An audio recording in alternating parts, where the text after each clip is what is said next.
Hello everyone, welcome back to the channel guys. आप सभी का स्वागत है आपके अपने यूट्यूब प्लेटफॉर्म कॉमर्स स्पॉटलाइट में। मैं आपके लिए गाइज लेके आई हूँ आज एक वीडियो जिसमें हम डिस्कस करने वाले हैं कि क्या क्या चेंजेस हमें देखने को मिले हैं over the years. Commerce paper में स्पेशली मैं आज बात करने वाली हूँ कि पेपर 2 में किस तरीके से चेंजेस आपको देखने को मिलते हैं और कैसे हमें इन चीज़ों को समझना पड़ेगा और अपनी तैयारी करनी होगी ताकि हम अपकमिंग एग्जामिनेशन के लिए अपने आप को अच्छे से प्रिपेयर कर सकें। एग्जामिनेशन हमारा हो चुका है, अब हमें ये सोचने की ज़रूरत है कि आगे क्या किया जाए। क्या हमें इसी एग्जामिनेशन को कंटिन्यू करना है, इसी की प्रिपरेशन कंटिन्यू करनी है, या फिर हमें कुछ और चीज़ों के बारे में सोचना है। वो सारे डिसीजन हमें लेने होते हैं। बहुत इंपॉर्टेंट फेज है ये आपके लिए, जहाँ पे आपको एक डिसीजन बनाना होगा कि किस तरीके से हमें प्रिपेयर करते हुए चलना है। तो मैं आपके साथ कुछ चीज़ें, कुछ ऑब्जर्वेशन शेयर करूंगी जो मैंने यहाँ पे ऑब्जर्व की कि किस तरीके से 2022 में, 2023 में पेपर पैटर्न में चेंज आ रहा है, क्वेश्चंस के पूछने के तरीके में चेंज आ रहा है। वो सारी चीजें हम समझते हुए चलेंगे। जो भी for the very first time आए हैं चैनल पे, चैनल को सब्सक्राइब कर लीजिए। और मेरा नाम है आयुषी, हाल ही में यूजीसी नेट क्वालिफाई किया है। आपके लिए इस चैनल पे पेपर 1 एंड पेपर 2 कॉमर्स की क्लासेस में लेके आती हूँ। एंड जेआरएफ अड्डा पे एडुकेटर हूँ, तो आप मुझे वहां पे भी ज्वाइन कर सकते हैं। जेआरएफ अड्डा एप्लीकेशन के थ्रू आप सब्सक्रिप्शन लेके क्लासेस को ज्वाइन कर सकते हैं। मेरा बैच वहां पे रन करता है for paper 2 commerce and for paper 1 mathematical reasoning and data interpretation unit. तो टेलीग्राम चैनल भी है हमारा कॉमर्स स्पॉटलाइट नाम से ही, जहाँ पे मैं सारी यूट्यूब क्लासेस की पीडीएफ शेयर कर देती हूँ, जिससे आप रिवीजन अच्छे से कर सकते हैं। एंड वहाँ पे क्विजेस भी रहती हैं जो आपको हेल्प करती हैं क्वेश्चन प्रैक्टिस करने में, और न्यू क्वेश्चंस जो इंपॉर्टेंट टॉपिक्स हैं उनके क्वेश्चंस के हम क्विज वहाँ पे कंडक्ट करवाती हूँ मैं। वो हम सॉल्व करते हुए चलते हैं एक बेटर क्लैरिटी के लिए। और अगर आप एटम बैच में एनरोल होना चाहते हैं, जो कि पेड बैच है, जो जेआरएफ एप्लीकेशन पे रन करता है, तो आप वहाँ पे भी ज्वाइन कर सकते हैं। 1 जुलाई से हमारी क्लासेस स्टार्ट होने वाली हैं, 4 दिसंबर, एंड 25 जून से आपके लिए बहुत अमेजिंग ऑफरिंग्स आने वाली हैं जो आपको हेल्प करेंगी अपनी लेवल को अपनी तैयारी को एक लेवल अप लेके जाने में, एंड अच्छे से स्ट्रक्चर्ड वे में तैयारी करने के लिए। क्योंकि जो चीजें मैं आपको बताने वाली हूँ वो आपको समझनी बहुत ज्यादा जरूरी है कि क्या क्या चेंजेस हमें देखने को मिले हैं, और उन्हीं चेंजेस को कंसीडर करते हुए आप सभी के लिए जेआरएफ अड्डा की तरफ से बहुत अमेजिंग सरप्राइजेस हैं जो आने वाले हैं, जो आपको हेल्प करेंगे आपकी प्रिपरेशन में।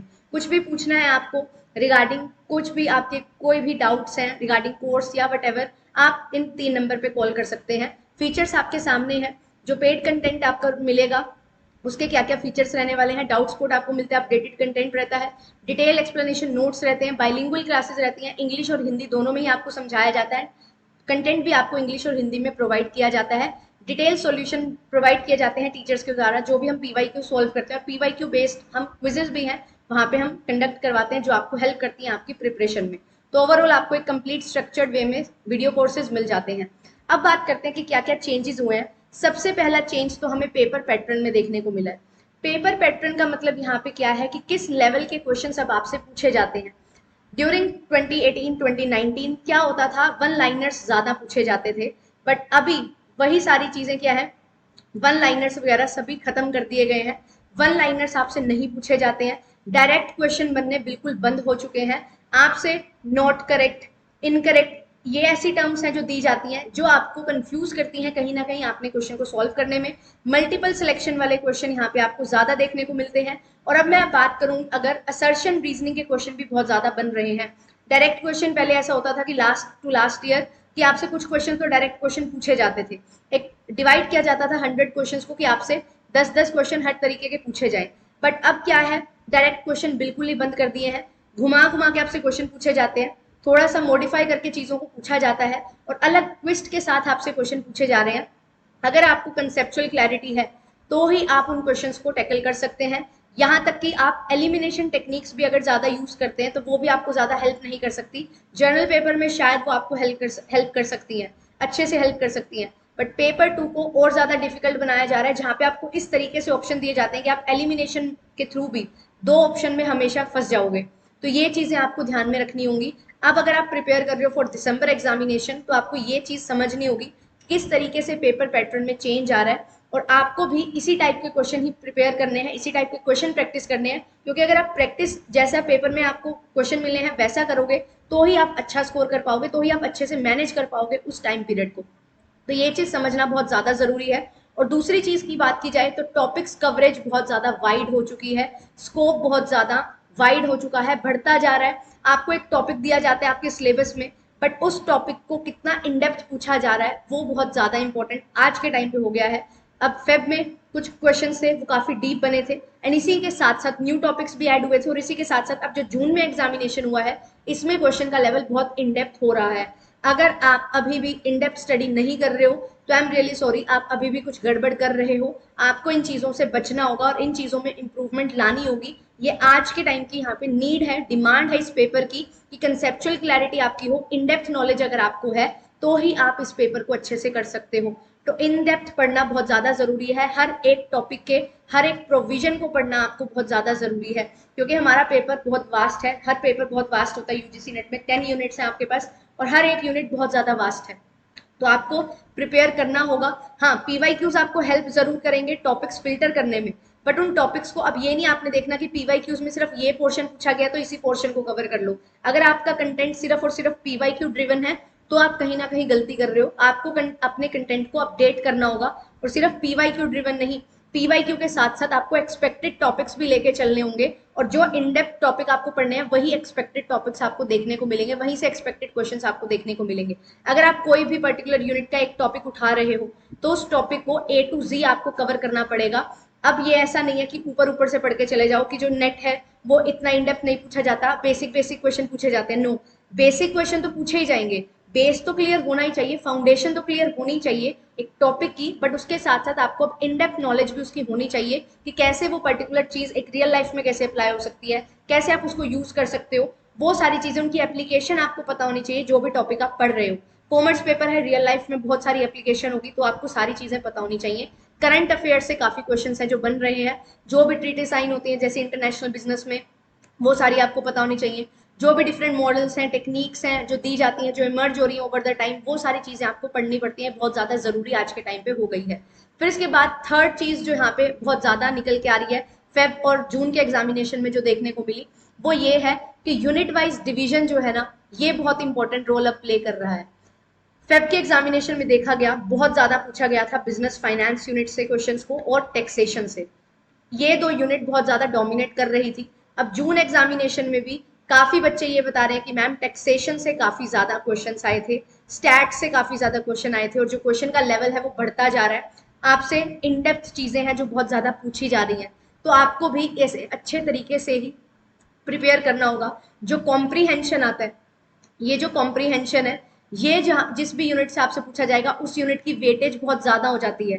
तो ये चीज आपको मेक श्योर करनी है कि आप इन चीजों को ध्यान में रखें कि कॉम्प्रीहेंशन जो पूछे जा रहे हैं वो करंट से रिलेटेड पूछे जा रहे हैं, बैंकिंग से, इंटरनेशनल बिजनेस से, यहाँ से ज्यादा कॉम्प्रीहेंशन वाले क्वेश्चन है जो इस टाइम पूछे जा रहे हैं, फेब में पूछे गए, जून में पूछे गए।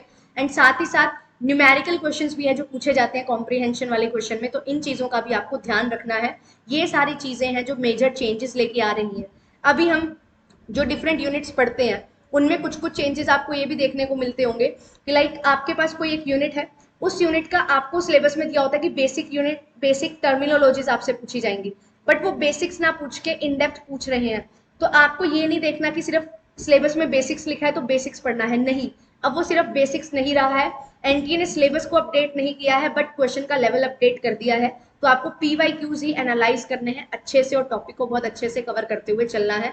यही सारी चीजें हैं जो आपको हेल्प करेंगी। पेपर लेंदी बनाया जा रहा है, और वो लेंदी कैसे बन रहा है, पेपर पैटर्न चेंज हो रहा है, जैसा हमने डिस्कस किया, मल्टीपल सिलेक्शन ऑप्शन आना, असर्शन रीजनिंग के क्वेश्चन बनना, मैच द कॉलम के क्वेश्चन बनना, इनडायरेक्ट क्वेश्चन बनना, तो वही सारी चीजें यहाँ पे आपके पेपर को लेंदी बनाती हैं। तो इन चीजों पे आपको कमांड करनी होगी, प्रैक्टिस इसी तरीके से करनी होगी ताकि आप अच्छे से प्रैक्टिस करके फैमिलियर हो जाएं उस पर्टिकुलर पैटर्न के साथ जो आपको एग्जामिनेशन में देखने को मिलने वाला है। और अभी से ही स्टार्टिंग से ही आपको कुछ चीजें हैं जो लेके चलनी पड़ेंगी। सीबीटी मोड में ही आप हमेशा ट्राई करिए कि आप प्रैक्टिस करें, क्योंकि स्टार्टिंग से ही अगर हैबिट बनेगी तो आपकी by the end of month, November month और अक्टूबर मंथ, आप इतना ज्यादा अच्छे से समझ जाओगे चीजें कि आप बहुत इजीली सॉल्व कर पाओगे हर क्वेश्चन को स्क्रीन पे देख के।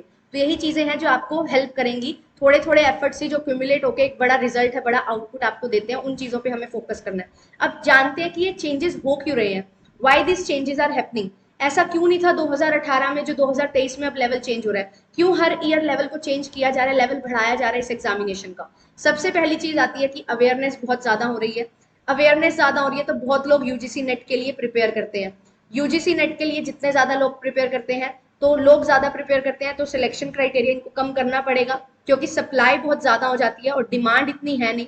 तो सप्लाई और डिमांड जब मिसमैच होती है तो प्रॉब्लम यहाँ पे क्रिएट हो जाती है। इस वजह से जो सिलेक्शन क्राइटेरिया है उसको थोड़ा और हार्श किया जा रहा है। मैं ये बोलूंगी कि बहुत ज्यादा 1% से भी कम JRF है जो अब सिलेक्ट होते हैं। तो ये सारी चीजें आपको ध्यान में रखनी है। दूसरी चीज यहाँ पे क्या आती है कि जॉब मार्केट में जब आप जाते हो ना, ये एक एलिजिबिलिटी क्राइटेरिया है, ठीक है। ये नेट एग्जामिनेशन आपको एक एलिजिबिलिटी देता है, ये आपको ये नहीं देता कि आपको जॉब मिल जाएगी। जॉब रेडी आपको नहीं बनाया जाता, सिर्फ एलिजिबिलिटी मिलती है। तो काफी स्टूडेंट्स हैं जो इस एग्जामिनेशन को क्रैक करके फिर भी अनएम्प्लॉयड रह जाते हैं। तो अनएम्प्लॉयड होंगे तो यहाँ पे एक ग्लोबल लेवल पे प्रॉब्लम्स अराइज होती हैं। तो एक बहुत नेचुरल सा रीजन है, बहुत रियलिटी है ये चीज कि आप कम से कम स्टूडेंट्स को यहाँ पे पास करते हैं। थोड़ा रियलिटी चेक है बट ये ट्रू है, तो इस चीज को भी आपको ध्यान में रखना है। तो कंपटीशन बहुत बढ़ता जा रहा है, अवेयरनेस बहुत ज्यादा है, तो कंपटीशन ज्यादा होता है तो आपको उसी लेवल की तैयारी है जो करनी होगी। तो ये चीजें आप समझिए, जितना ज्यादा कंपटीशन है उतने ही अच्छे लेवल की आपको तैयारी करनी है। मैं एक चीज यहाँ पे बताना जरूर चाहूंगी। आप पता क्या सोचते हो, जैसे कि आप क्या है कि आप अपने आप से देखते हो कि मैंने कितना इंप्रूव किया। फॉर एग्जाम्पल कट ऑफ जाती है 70, एक पर्सन है उसके मार्क्स आते हैं 68 और एक पर्सन है उसके मार्क्स आते हैं 55। आपको क्या लगता है कि मुझे कितना इंप्रूव करना है मेरा सिलेक्शन हो जाएगा? तो आप देखते हो कि मुझे 15% से इंप्रूव करना है मेरा सिलेक्शन हो जाएगा। दूसरा पर्सन क्या देख रहा है, उसको तो 2% से इंप्रूव करना है। आपने मेहनत की, आपने 15% और अच्छे से मेहनत करके 15% निकाल लिए, बट आपके जो कॉम्पिटिटर है ना उसने और मेहनत की, उसने 3% ज्यादा निकाल ली। अब हुआ क्या, कट ऑफ 70 थी, इसने 3% निकाल के 71 स्कोर कर लिया, आपने 15% निकाल के 70 ही स्कोर किया। अगेन ये पर्सन आपसे आगे है तो सिलेक्शन इसका हो जाएगा। तो इन चीजों को आपने ध्यान में रखना है, सिर्फ अपने पे इंप्रूवमेंट नहीं करनी, जो दूसरा पर्सन है उसको भी ध्यान में रखो कि वो भी तो इतनी इंप्रूवमेंट कर रहा है। तो उसकी इंप्रूवमेंट और अपनी इंप्रूवमेंट दोनों को क्यूमुलेट करके आपको क्या करना पड़ेगा, 15% प्लस 2% 3% बढ़ के आपको ज्यादा इंप्रूवमेंट लानी पड़ेगी। तो 17 to 18% आपको अपने आप को इंप्रूव करना पड़ेगा अगर आप सिलेक्शन लेना चाहते हो। ये रियलिटी है, तो इस चीज का हमें ध्यान रखना है। तो बदलते पैटर्न में कैसे आपको प्रिपेयर करना है, कॉम्पिटिटिव एग्जामिनेशन जिस लेवल का यहाँ पे हो रहा है, नेट एग्जामिनेशन, उस चीजों को आपको समझना है। ये चीजें आपको एक रियलिटी चेक देती हैं। तो मेरी यही एक कोशिश रहती है कि मैं आपको रियलिटी से रूबरू करवा सकूं कि आप प्रिपेयर तो कर रहे हैं। सिर्फ मोटिवेशन दे दूं कि नहीं आप कर लोगे, ऐसा हो जाएगा वैसा हो जाएगा, वो मेरा मेन मकसद नहीं रहता। मेरा मेन मकसद रहता है कि आपको रियलिटी दिखाई जाए और उस बेसिस पे आप अपना डिसीजन बना सके, एक वाइज डिसीजन बना सके, और एक आपको इंट्रिंसिक मोटिवेशन मिले कि हाँ मुझे अगर इस तरीके से इस लेवल पे पहुंचना है तो मुझे कितने एफर्ट्स करने की जरूरत है। तो रिलेटिवली आप देखिए कि आपका कॉम्पिटिटर कितना काम कर रहा है और आपको कितना काम करने की जरूरत है अगर आप सिलेक्शन इंश्योर कर रहे हैं। तो आई होप आपको ये वीडियो अच्छी लगी होगी, कुछ इंसाइट्स मिले होंगे जो आपको हेल्प करेंगे आपकी प्रिपरेशन के लिए और किस तरीके से आपको तैयारी करनी है उन सभी चीजों के लिए। और मैं आपके लिए कल एक कंप्लीट रोड मैप वीडियो लेके आ रही हूँ जिसमें मैं पूरा कंप्लीट टाइम टेबल आपको बताऊंगी किस तरीके से आपको प्रिपेयर करना है for upcoming UGC net examination जो दिसंबर में कंडक्ट होने वाला है। तो वो वीडियो भी आपको बहुत हेल्प करेगी और इस वीडियो से आप पेपर पैटर्न समझने की कोशिश करिए कि कैसे चेंज आ रहा है और कितना इंप्रूवमेंट आपको लेके आने की जरूरत है। तो वीडियो अगर अच्छी लगती है तो आप लाइक कर सकते हैं। एंड इसके साथ साथ एक इम्पॉर्टेंट और चीज मैं बताना चाहूंगी, जो भी अभी टारगेट कर रहे हैं दिसंबर को और बिगनर्स हैं, तो आप सभी के लिए प्लेलिस्ट बनवा दी गई है। आप इस चैनल पे ही सर्च करिए पेपर 1 एंड पेपर 2 की, आपको कंप्लीट प्लेलिस्ट मिल जाएंगी। इंपॉर्टेंट टॉपिक्स हमने डिस्कस किए हैं पेपर 1 के भी एंड पेपर 2 के भी, यूनिट वाइज आपको प्लेलिस्ट मिल जाती है। PYQ एनालिसिस मैंने जो किए हुए हैं उनकी आपको वीडियोस मिल जाती हैं, डिटेल एनालिसिस हमने किया है। पेपर 1 एंड पेपर 2 को कंप्लीटली हम कवर करते हुए चले, तो सारी प्लेलिस्ट आप देख सकते हैं, अच्छे से टॉपिक्स देख सकते हैं। और अगर आपको लगता है कि मैं आपको गाइड कर सकती हूँ, आप मेरी गाइडेंस में पढ़ सकते हैं, तो आप कोर्स भी बाय कर सकते हैं JRF अड्डा एप्लीकेशन से। वीडियो अच्छी लगती है तो लाइक करिए, शेयर करिए उन सभी के साथ जो प्रिपेयर कर रहे हैं। एंड चैनल पर for the very first time आए हैं तो चैनल को सब्सक्राइब कर लीजिए और बेल आइकन को प्रेस करके ऑल नोटिफिकेशन पे सेट कर लीजिए ताकि आपकी कोई भी वीडियो मिस ना हो। जल्दी आपके लिए बहुत अमेजिंग चीजें मैं यहाँ प्लान कर रही हूँ जो आपको एक बेटर आइडिया देंगी और अच्छे से हम पढ़ते हुए चलेंगे for UGC net examination and other examination जहाँ पे कॉमर्स पेपर आपको पूछा जाता है आपसे, तो वो सारे एग्जामिनेशन को हम कवर करते हुए चलेंगे। All the very best, thank you so much, मिलते हैं नेक्स्ट वीडियो में।